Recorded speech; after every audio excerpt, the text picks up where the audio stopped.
यीशु मसीह के नाम, प्रभु यीशु मसीह के नाम।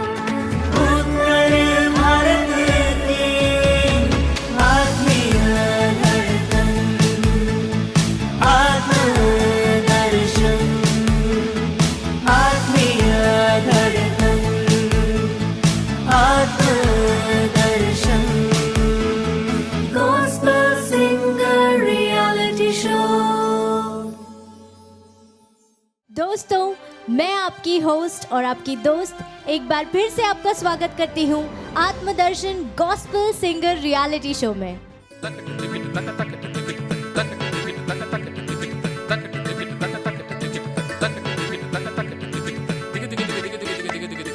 Gospel Singer Reality Show। तो अगले पायदान पर मैं आत्मदर्शन टीवी के डायरेक्टर फादर आनंद को स्टेज पर आने के लिए रिक्वेस्ट करना चाहूँगी कि वे आएं और कार्यक्रम को आगे बढ़ाएं और हमारे सम्माननीय स्पेशल गेस्ट फादर दीपक का सम्मान करें। Gospel Singer Reality Show। तो प्रिय दोस्तों, जैसे हमने कुछ महीने पहले कहा था कि हम लोग हमारे हिंदी क्षेत्र के क्वायर मेंबर्स के लिए एक अनोखा मंच तैयार करेंगे और ईश्वर की कृपा से आज वो तैयार हुआ है। और हमें ये भी अवसर मिला कि हम आप सबों के शहर इसके ऑडिशन के लिए पहुंच पाए और हमने चुनकर 55 लोगों को यहाँ पर लेके आए हैं और हमें बड़ी खुशी है। हालांकि 46-47 टेम्परेचर के बीच में इस ऑडिशन ट्रिप को चलाना हमारे लिए काफ़ी कठिन था, लेकिन मैं विश्वास करता हूँ इसका परिणाम जो है बहुत खूबसूरत होने वाला है। और इस कार्यक्रम को आगे बढ़ाते हुए, जैसे मैंने पहले ही कहा था, हमारा मकसद एक रियलिटी शो यहाँ पर संपन्न करना नहीं है, वो बहुत सारे लोग करते हैं। हम इस रियलिटी शो के द्वारा हमारे डेडिकेटेड, कमिटेड चर्च के सेविकाई करने वाले हमारे क्वायर मेंबर्स को, बोथ कैथोलिक्स एंड प्रोटेस्टेंट्स, सभी के लिए एक बहुत ही सुंदर मंच उपलब्ध करा दे। यही हमारा विजन था, यही हमारा सोच था और इसलिए बड़ी मेहनत करके हम इस प्रकार का एक मंच यहाँ पर तैयार किया है। और हम ईश्वर को हर समय धन्यवाद देते रहेंगे क्योंकि उनकी प्रेरणा है और उन्होंने शक्ति भी प्रदान की है इसको इस प्रकार की क्रियान्वित करने के लिए। इसके साथ साथ मैं हर एपिसोड के बीच में आप सबों के बीच एक स्पेशल गेस्ट को लाना चाहता हूं जो विगत वर्षों में कैथोलिक कलीसिया के लिए विशेष योगदान दिया है। Literature, music and very specially liturgical music में अपना योगदान दिया हो। तो इस कड़ी में मैं आप सबों के सामने, आपको उनके बारे में पता ही है, फिर से इंट्रोड्यूस करना चाहूंगा father Deepak Sulia SPD. Father please हमारे साथ यहां पर आए। फादर के छोटा सा इंट्रोडक्शन मैं जरूर आप सबों को सुनाना चाहूंगा। हमारे मध्य भारत के दो विशेष क्षेत्र है, एक मालवा क्षेत्र होता है और एक निमाड़ क्षेत्र होता है। निमाड़ क्षेत्र के सबसे प्रथम पुरोहितों में फादर का नाम हमेशा लिया जाता है। एक दूसरे फादर भी है, फादर नाडिया, जिनकी मृत्यु हुई, और उसके बाद दूसरा जो पुरोहित बना निमाड़ क्षेत्र से फादर जॉन सूलिया है। उनके बाद बहुत सारे फादर्स वहाँ से बने हैं और फादर लिटरेरी के क्षेत्र में कलीसिया को बहुत बड़ा योगदान दिया है और इसलिए हमने सोचा कि फादर को हमारे स्पेशल जज बनाकर आप सबों के सामने उनके बारे में 2 शब्द कहना ज़रूरी है। तो सर्वप्रथम मैं फादर से पूछना चाहूँगा कि पुराने समय में आप बुलाहट को क्यों अपनाए? संक्षिप्त रूप में हमारे दर्शकों को बताएं क्यों आप पुरोहित बनने के लिए, उस समय जब बहुत सारे लोग पुरोहित नहीं बने थे, इस वोकेशन को चुना। सर्वप्रथम मैं आपको तहे दिल से धन्यवाद देना चाहूँगा। जो भी आनंद, मैं उन्हें कहता हूँ जो भी आनंद, किसी भी हालत में उनका योगदान इस आत्मदर्शन में आत्मा का दर्शन है। आत्मदर्शन तो स्वयं का दर्शन हुआ, लेकिन आनंद ने उसे अपने जीवन में लागू करके हम सबों को ईश्वर के और हमारे बीच में जो घनिष्ठता दी है, उसके लिए मैं धन्यवाद देना चाहूँगा इस अवसर पर। Thank you father. आपका प्रश्न है कि मुझे कैसे प्रेरणा मिली कि मैं पुरोहित बनूं। मैं तो यह कहना चाहूँगा कि हमारे क्षेत्र में जो हमारे विदेशी पुरोहितगण थे, विदेशों से आकर यहाँ पर उन्होंने क्या क्या किया, और यदि वे नहीं आए होते तो उस क्षेत्र की आज स्थिति क्या होती। और उन सब चीज़ों को मैंने देखा उनके जीवन में, तो मैंने उन्हें अपनाया और मैंने ये तय किया कि मैं भी इनके समान ही कुछ करके दिखाऊंगा, पुरोहित बन के दिखाऊंगा, और जो सेवाएं वे दे रहे वो मैं भी देने की पूरी कोशिश करूंगा। Thank you so much. इस वक्त प्रभु को भी विशेष रूप से धन्यवाद करना चाहूँगा, क्योंकि उन्होंने आप जैसे एक हीरे को हमारे बीच में बुलाहट देकर एक पुरोहित बनकर हमारे बीच में प्रदान किया है। मैं उनके साथ में बहुत कुछ नहीं बताऊंगा, पर फिर भी एक अनोखा उनका योगदान कह सकते हैं, या अपने जीवन में एक ओहदा उन्हें हासिल हुआ था। वो executive council member of Rajiv Gandhi Proudyogiki Vishwavidyalaya के नॉमिनी मेंबर रहे हैं।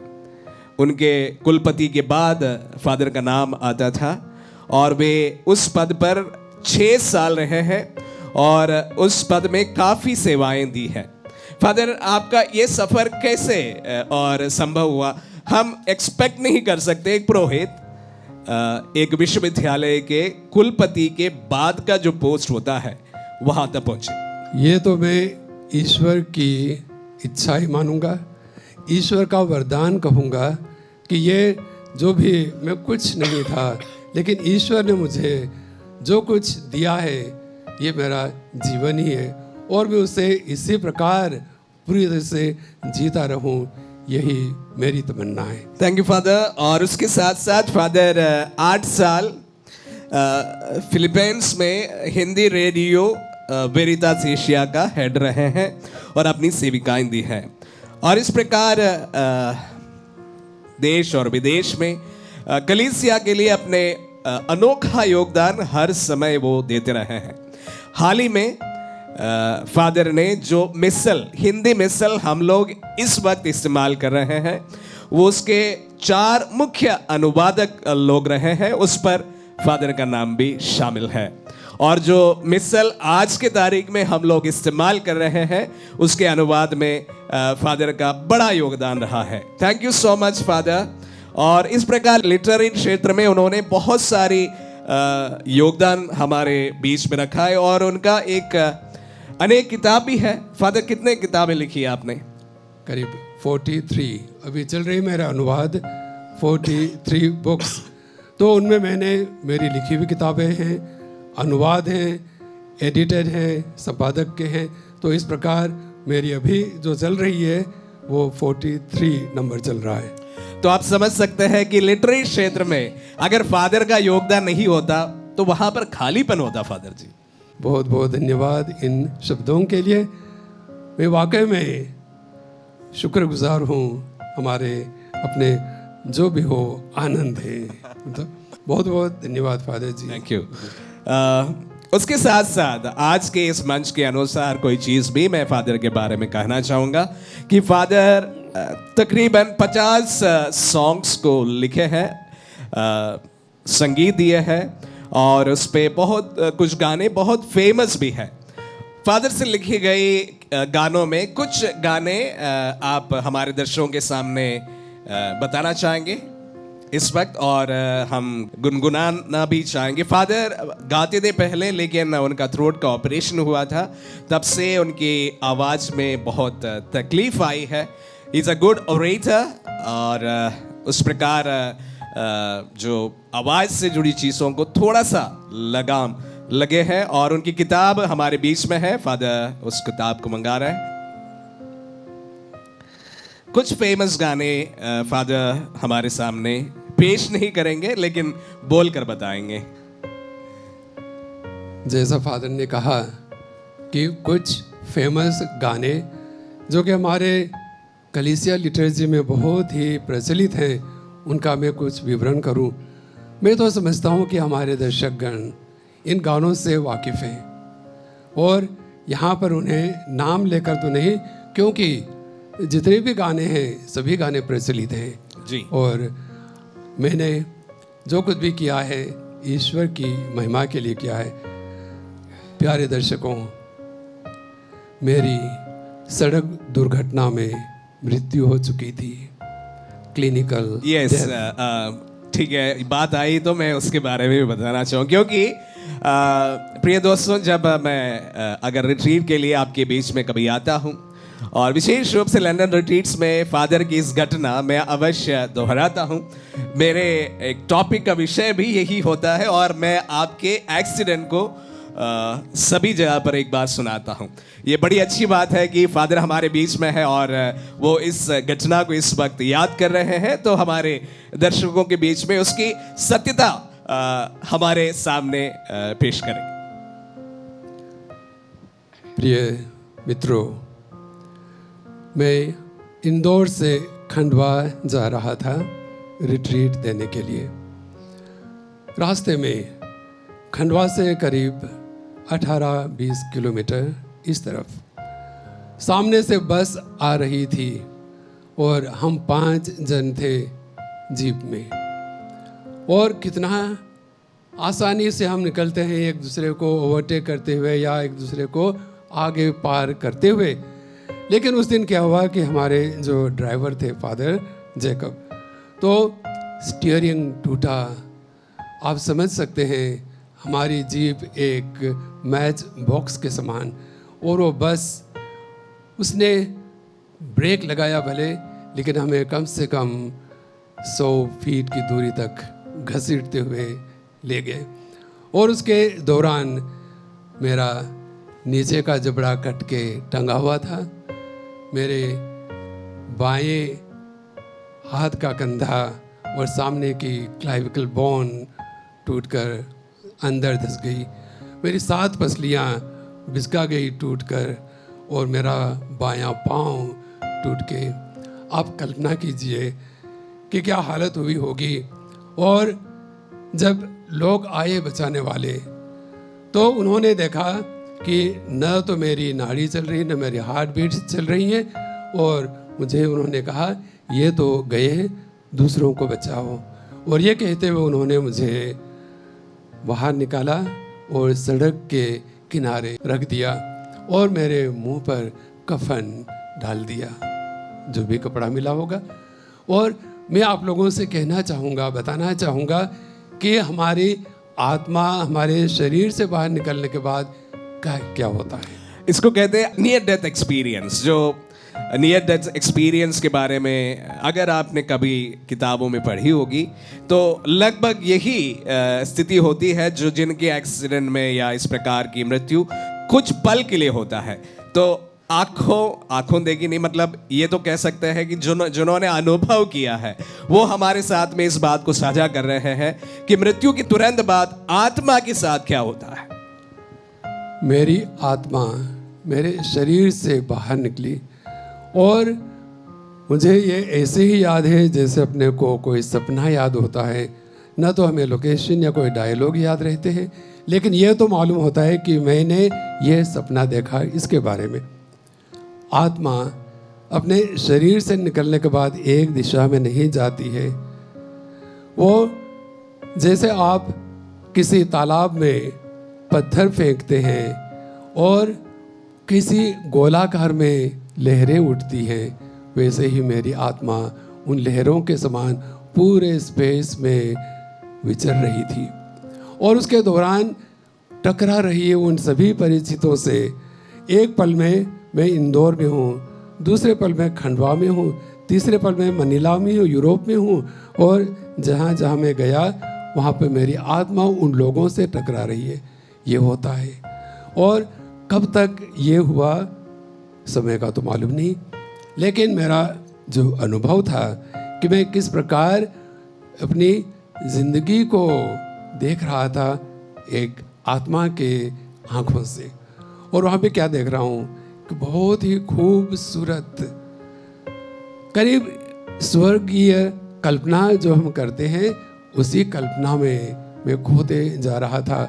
और मेरा ये कहना था, thank you dear lord that I am not the part of this filthy world। यही अनुभव देखिए, दो चीज फादर ने यहाँ पर मुख्यतः हमारे सामने रखी है कि मृत्यु के बाद आत्मा का प्राय सभी आत्माओं का यही होता है कि जो सीमाएं हमारे इस शरीर में होता है, सारी सीमाएं समाप्त हो जाती है। हम शरीर में झगड़े हुए, हमारे आत्मा इस शरीर से झगड़े हुए हैं, और हम सभी सीमाओं में रहते हैं। समय की सीमा, जगह की सीमा, हम एक समय दूसरी जगह पर नहीं हो सकता। लेकिन एक बार इस शरीर से जब आत्मा बाहर निकलते हैं, हम देखते हैं कि किस प्रकार सारी सीमाएं समाप्त होती है। इसलिए फादर एक पल में इंदौर में, एक दूसरे पल में खंडवा में, तीसरे पल मनीला में, इस प्रकार एक प्रकार सीमाएं जब वहां पर समाप्त हो जाती है, वहां पर दुख नहीं होता है। हालांकि मृत्यु बहुत दुखदाई है, हमें झेलना बहुत दुखदाई होता है और हमसे नहीं संभाला जाता है। लेकिन जो व्यक्ति जो मर जाता है उनकी अवस्था इस प्रकार की नहीं होती है। हम फादर के जुबान से इस बात को सुने हैं कि वह व्यक्ति इस प्रकार एक परिपूर्ण आनंद की ओर सफर करते हैं। फादर जी, बाद में जब मेरी आत्मा मेरे शरीर में वापस आई तो मुझे से वो क्षण याद आया जब बस आकर हमें कुचल रही थी, घसीट रही थी। उसके बाद तो मैं पूरी तरह से बायोलॉजिकली क्या कहेंगे अनकॉन्शियस, और मेरी आत्मा जो बाहर है, शरीर तो मृत पड़ा हुआ है, और वहाँ पर मैं ये कह रहा था कि मेरे सभी वाइटल ऑर्गन्स वगैरह ख़त्म हो गए होंगे, जीने की कोई आस नहीं है। तो मैं ये कह रहा था, प्रभु मेरे पापों को क्षमा कर देना, मेरी आत्मा को ग्रहण करना। और उसके बाद मुझे खंडवा ले जाया गया, 3 दिन तक वहाँ रखा, और उसके बाद मुझे रॉबर्ट नर्सिंग होम इंदौर लाया गया, जहाँ मैं 5 हफ्तों तक कास्केट में रहा, क्योंकि पूरा शरीर ऊपर से नीचे तक टूट चुका था और उन्हें रखना था किसी भी हालत में जीवित। और मैं अभी गाने का जो करूँगा वो मेरा जीवन उसी का वरदान है। लेकिन फादर यही कहना चाहूँगा, देखिए हम सबको हमारे जीवन में कुछ कर गुजरना है, उसके बाद ही हमारा समय आता है। फादर का ये एक्सीडेंट जो हुआ था, कितने साल हुए फादर? 8 अक्टूबर 1982 में हुआ। तो बहुत साल पहले, तकरीबन 30 साल पहले, 30 साल लगभग खत्म होने को है।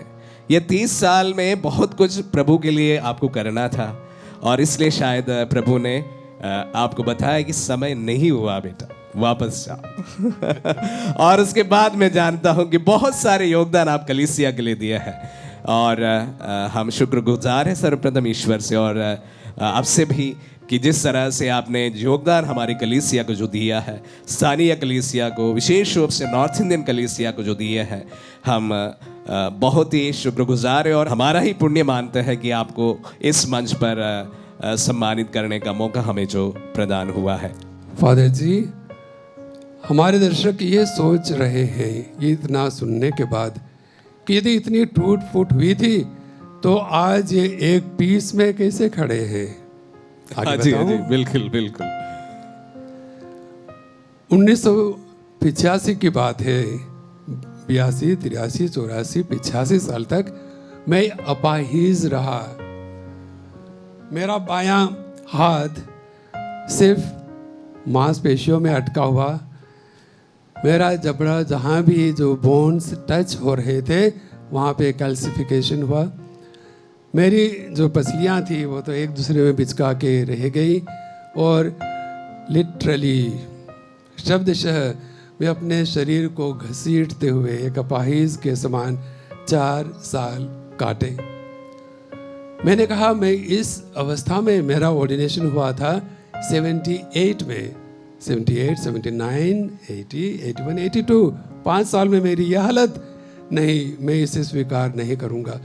मैंने अपने अधिकारियों से कहा कि मुझे ऐसी जगह दो जहाँ पर कि मैं मिस्सा पूजा कर सकता हूँ और बाकी की जो भी चीज़ें ऑफिशियल होती हैं वो मैं पूरी कर सकूँ। उन्होंने कहा ठीक है, आप नंदा नगर में पैरिश प्रीस्ट का काम कीजिए और वहाँ पे आप रहिए। उन दिनों में हॉलैंड से एक डॉक्टर आए, क्रीट रोंकेल, बहुत बड़े डॉक्टर, कोई एरे गेरे नत्थु खेरे नहीं। और उनमें वो शक्तियाँ थी। जब मैं उनके पास गया तो उन्होंने देखा और कहा, फादर आपकी हड्डियाँ बहुत टूटी फूटी है। तो कोई देख के बोल सकता है, परंतु उनमें वो शक्तियाँ थी देखने की जहाँ मैं मर रहा था। और उन्होंने क्या किया, मुझे कुर्सी पे बिठाया और मेरे सिर पर दोनों हाथों से यूँ करते हुए देखा। और जैसे कोई इंडिकेटर होता है वैसे उनका सिर हिलते गया जहाँ मेरी टूट फूट थी। सबसे पहले तो मेरी ये जो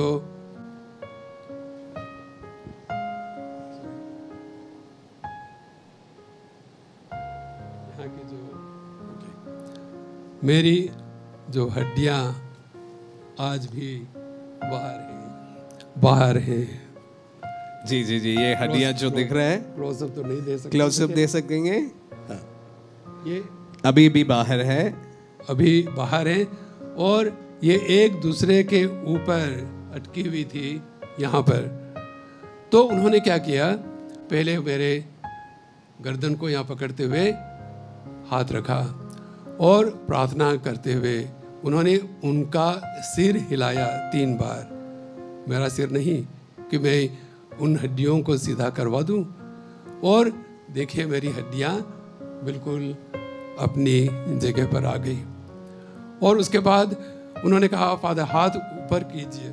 मैं क्या करता था, फिजियोथेरेपी के तहत दूसरे हाथ से उसको देखभाल करता था। तो मैंने कहा ठीक है, मैं ऊंचा करूं। उन्होंने कहा, no father, you can do it without the help of the other hand. आप बिना उसकी मदद से कर सकते हो। उनका कहना और मेरा हाथ ऊंचा करना, और उसी समय हाथ में वही ताकत आ गई जो मेरे एक्सीडेंट के पहले थी। वैसे ही उन्होंने कहा मुझे, आप थोड़े 6 फीट की दूरी पे खड़ा किया मुझे, और जैसा आप लोग ये कैमरा एडजस्ट करते हैं ना, यूँ करते हुए हाथ, और एक एक पसली को जो कि अभी तक बिचकी हुई थी उसके बाद एक हो गई मिल के। और ये कोई 2 मिनट का काम होगा। फिर उसके बाद मैंने कहा, doctor Rinkle, thank you very much that I feel as if our lord is healing the people in the streets of Galilee. और फिर मैंने कहा, धन्यवाद father, father please wait, father रुकिए। फिर उन्होंने मेरे सिर पर यूँ करते हुए देखा, फादर आपको सर्दी जुकाम बहुत होता है। उन दिनों मेरा साइनोसाइटिस क्रॉनिक हो रहा था। और फिर उन्होंने कहा ठीक है, उनकी उंगलियां मेरे नाक पर रखते हुए उन्होंने कहा ठीक है। और उसी प्रकार उनका सिर हिलाने का जो था, सिर हिलाया 3 बार। Father breathe. कहाँ गया वो स्टफ, कहाँ गया वो अंदर जो दर्द था, पूर्ण रूप से तंदुरुस्त। और मैं देख रहा था कि मेरी पूरी की पूरी जो मांसपेशियां थी सही हो गई। और ये फिर मैं वो सैटरडे का दिन था, शनिवार का दिन था, और मैं मिस्सा के लिए 8 किलोमीटर दूर ईस्ट आवास में जाता था। तो मैंने ड्राइवर को कहा, अरे मैं तो अभी ठीक हूँ, मैं गाड़ी चला के ले जाऊँगा। तो मैं गाड़ी चला के ले गया। मिस्टर क्रीड, उनकी मिसेस और 3 धर्म बहनें उसी संस्था की मेरे साथ आई। मैंने कहा, आज तो मैं दिखाऊंगा कि प्रभु ने मेरे लिए क्या किया है। मैं उपदेश देने के लिए बहुत उसमें था, कशिश में ना। और मैं वहाँ पे गया, लोग सभी देख रहे हैं, अरे फादर की फिजियोथेरेपी बहुत काम आई, सीधे चल रहे हैं। अभी तक तो घसीट के चलते थे अपने शरीर को। और मिस्टर क्रीड करीब 30 फीट दूर वहाँ बैठे और मैं ऑल्टर पे मिस्सा कर रहा हूँ। पहले पार्ट के समय मेरी पीछे की हड्डी में दर्द शुरू हुआ, रिब्स में वापस एक दर्द हुआ, और फिर मैं उठ के तो जा नहीं सकता हूँ। मिस्सा चालू रखी हुई। मैंने कहा, देखिए ईश्वर ने मेरे लिए क्या किया है। मिस्टर क्रीड रोंकेल जो आपके साथ बैठा है, वो उन्होंने मुझे चंगाई दी है। ईश्वर का जो वरदान मुझे मिला है। फिर मिस्सा के बाद मैं उनके पास गया और मैंने कहा, देखिए रोंकेल जी, मुझे ना पसली में दर्द हो रहा था, बहुत ही सीवियर। आई नो बोले जी, मुझे मालूम है दर्द हो रहा था वहाँ। तो उन्होंने कहा कि एक पसली मांसपेशियों में कहीं बिचका गई थी, उसको वो ठीक कर रहे थे। क्या आप विश्वास करेंगे? कोई फेरी टेल लग रही है ना। मैं गुजर चुका हूँ। और वे कोई जैसे आप टीवी का रिमोट कंट्रोल से कंट्रोल करते ना, वैसे मेरी चंगाई कर रहे थे कि मेरी कुछ मांसपेशियों में कुछ रह तो नहीं गया है। साथियों, यदि आप विश्वास करें तो सब कुछ उससे संभव है। और मेरी भी आप लोगों से यही गुजारिश, मैं आप लोगों को, सभी दर्शकों को धन्यवाद देना चाहता हूँ। मुझे मालूम नहीं कौन मेरे लिए प्रार्थना कर रहा है। बहुत बढ़िया गाना गाया अभी आप लोगों ने, और ये मेरा जीवन ईश्वर का ही वरदान है। एक कुछ समय पहले ऑल इंडिया रेडियो पर एक विज्ञापन चलता था, और वहाँ पर क्या, एक छोटी बच्ची स्ट्रीट पे आके कहती, भैया भैया मैं आपको धन्यवाद देना चाहती हूँ। उन्होंने पूछा, क्यों बेटे? उन्होंने कहा कि देखिए मुझे न थैलेसीमिया हो गया है, और मुझे मालूम नहीं कि मुझे खून देने वाला कौन है जो मुझे हर महीने लेना पड़ता है। और इसलिए आप जैसे भैया और आप जैसी दीदी होन मुझे देती है खून, और मैं सबों को धन्यवाद देती हूँ। उसी प्रकार आज मेरी भी वही भावना है, ये कहते हुए कि आप सभी लोग जो एक ऐसे व्यक्ति के लिए प्रार्थना कर रहे हैं जिनको हम नहीं जानते, वो मैं हूँ। और आप लोगों की प्रार्थना के द्वारा आज मैं जीवित हूँ, सक्रिय हूँ, और फादर ने जैसे कहा, ईश्वर के वरदानों का भरपूर उपयोग कर रहा हूँ, चाहे लेखन में हो, अनुवाद में हो, या father ji. Thank you so much for such a beautiful experience that you shared with us. और आपको एक और बात बता दूं कि फादर ने जो किताब लिखी है, चलो कहीं और चले, दिखाना चाहूँगा। फादर दीपक जॉन सूलिया और टिमटिमाते दीपक सूलिया, और उनके अंतिम पन्नों में उन्होंने अपनी ओबिचुरी भी लिखी है। कि ओबिचुरी मतलब जो हमारे मरने के बाद जो चीज़ पढ़ी जाती है, वो भी उन्होंने इस किताब में लिखी है। तो एक I can say a fulfilled life. Very much. Fulfilled life. Fulfilled. I will not say that. It's a fulfilled life. Fulfilling life, actually. Right. Thank you so much, Father. Thank you so much. And one of his songs, our judges will be happy to present before you. I invite Pradeep sir and Deepak sir to the stage, and they will present this song before you. And after that, we will honor Father Deepak Sulia ji. यही मेरा जीवन है, आप लोग प्रदर्शित करें। Sponsor a program in Atmadarshan.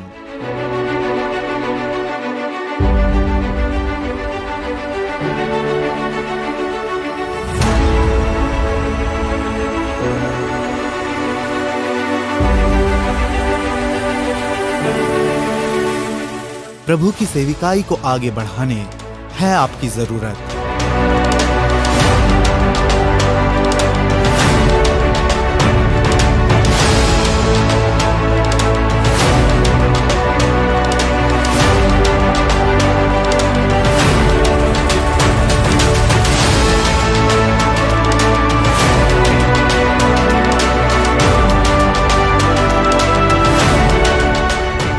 आत्मदर्शन के कोई भी प्रोग्राम को स्पॉन्सर करें और इस सेविकाई को आगे बढ़ाएं।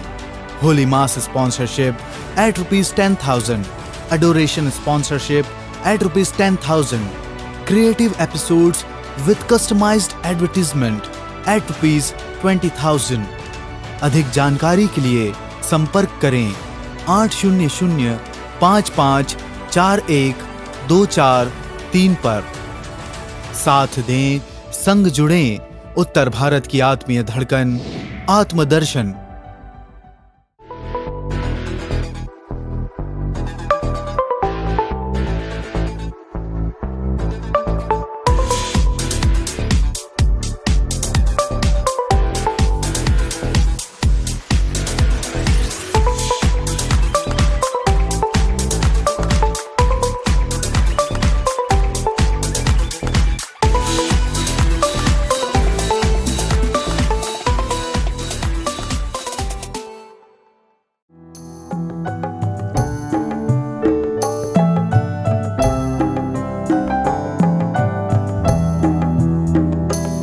मेरा जीवन तेरा दान, तुझे अर्पण भगवन।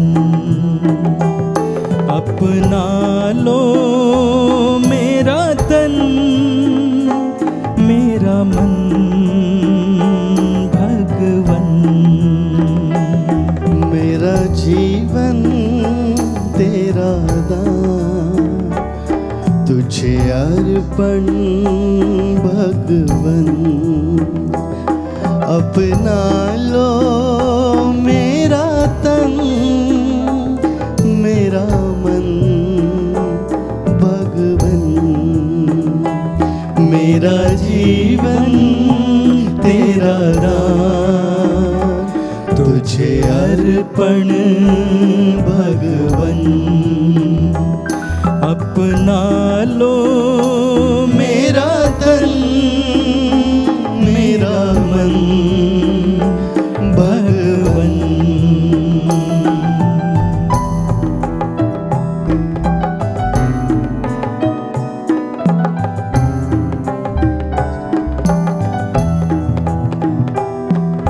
सुख दुख की ये रोटी लाए हम वेदी पर।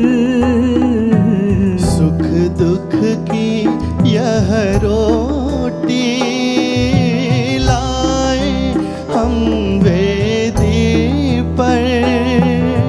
बदलो इसे अब अपने शरीर में प्रभु। एक बने हम तेरे साथ, तेरे साथ। मेरा जीवन तेरा दान, तुझे अर्पण भगवन।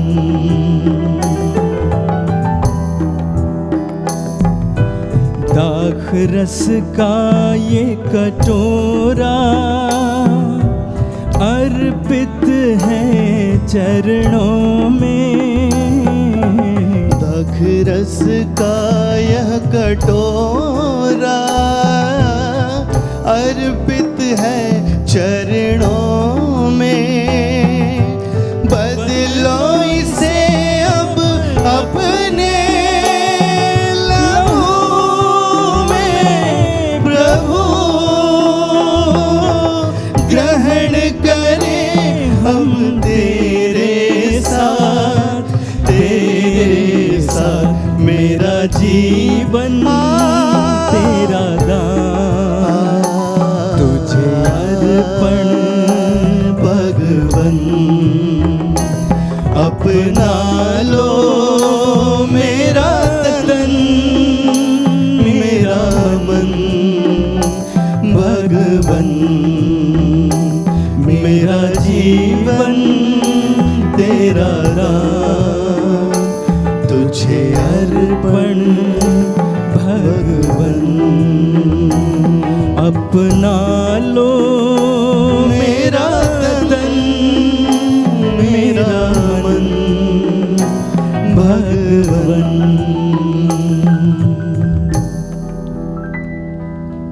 बहुत बहुत धन्यवाद। Thank you. बहुत खूब, थैंक यू सो मच। आप दोनों ने लाजवाब लाजवाब, ब्यूटीफुल। फादर, आप कुछ कहना चाहेंगे हमारे दोनों जजेस के बारे में?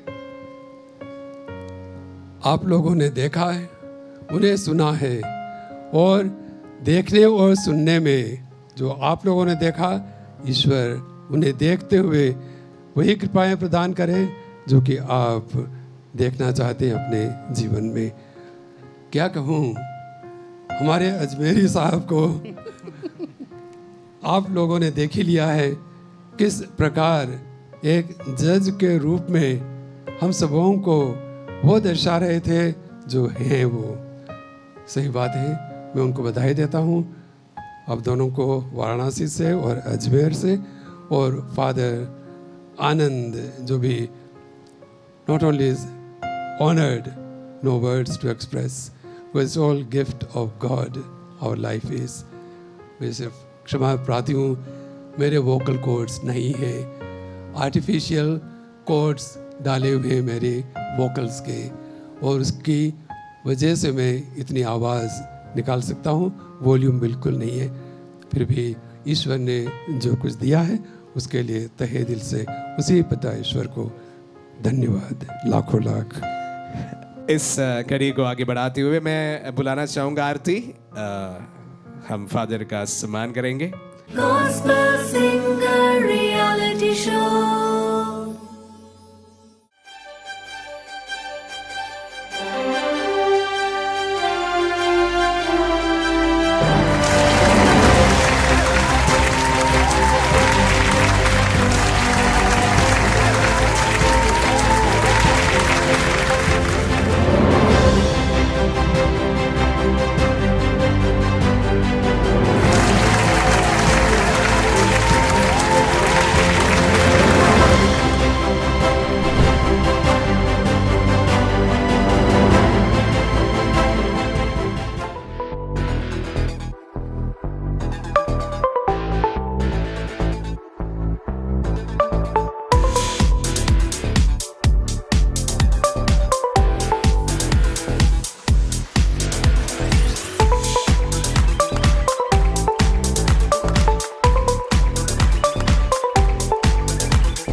प्रभु यीशु मसीह के नाम